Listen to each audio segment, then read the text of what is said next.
The Catholic Church is known for its sacred traditions. Those traditions, however, can make the church seem resistant to change.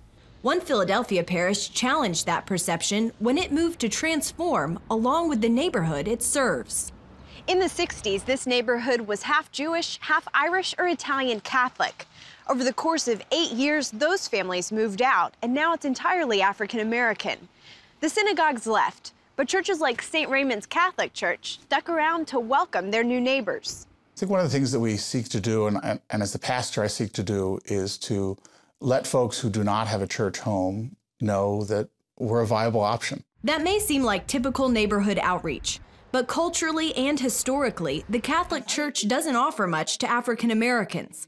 Father Chris Walsh wanted to change that. I like to tell people that St. Raymond's is both authentically Catholic, but then also authentically Black church experience. So it takes the best of both worlds, the history, the liturgy, the teachings of the Catholic Church, and gives it very much a Black church feel as far as music, as far as preaching style, as far as worship experience. Walsh found it wasn't theology that needed to change, it was a congregation needing to convince their neighbors that St. Raymond's met their needs. When the church arrived in Rome, it had to adapt some things. Paul understood that the folks in Corinth were not the same as the folks in Galatia.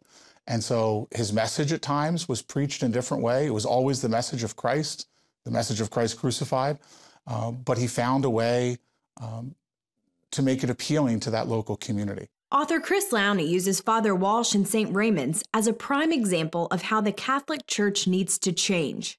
In his book, Everyone Leads: How to Revitalize the Catholic Church, Lowney writes that to thrive in today's world, we don't have to drink some 21st century cocktail. What we have to learn to do is just to drink more deeply from our own first century well. Lowney writes that the church is facing its worst crisis in 500 years. This is a kind of a slow motion crisis for the Catholic Church. And of course, other Christian churches are suffering some of these phenomena. So in a way, I use that phrase and use those statistics early in the book as a kind of a call to action. Lowney offers what he calls an Easter strategy. That stands for entrepreneurial, accountable, serve, transform, and reach. Looking at St. Raymond's as a model, it first established leadership teams to help manage operations, ministries, and projects. Then they gathered information about what people wanted from their walk with Christ and how the church could meet those needs.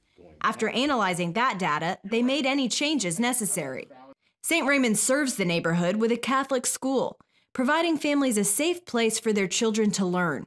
Philadelphia's public schools are some of the most violent and lowest performing in the country.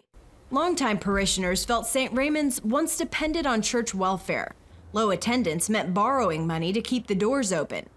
Now, thanks to the cultural transformation, complete with music and decorations, people travel from other parishes to help pack the pews each Sunday. Pastor Walsh believes when it comes to reaching millennials, encouraging their involvement differs from past generations. As a church, we have to realize that it's not going to be on our terms. You know, they're not going to commit to teaching Sunday school every Sunday morning at 11 o'clock. However, they might come once a month, and they might be really phenomenal and really offer something.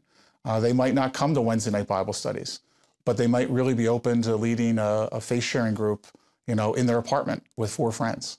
Lowney points out that even the Pope is encouraging an attitude of innovation within the Catholic Church. The Pope took his own advice recently at the annual TED conference by appearing on screen as one of the speakers. As he talked to tech company founders, artists, and cultural leaders, he surprised his audience by using modern tools of the digital age to reach them. Come sarebbe bello se alla crescita delle innovazioni scientifiche e tecnologiche corrispondesse anche una sempre maggiore equità e inclusione sociale. Come sarebbe bello se, mentre scopriamo nuovi pianeti lontani, riscoprissimo i bisogni del fratello e della sorella che mi orbitano attorno. Lowney feels this strategy is universal and can revitalize any church, no matter the belief set or denomination. For it to work, however, he stresses it can't just be from the top down, even if it's the Pope who calls for change. It requires everyone to lead. Caitlin Burke, CBN News, Philadelphia, Pennsylvania.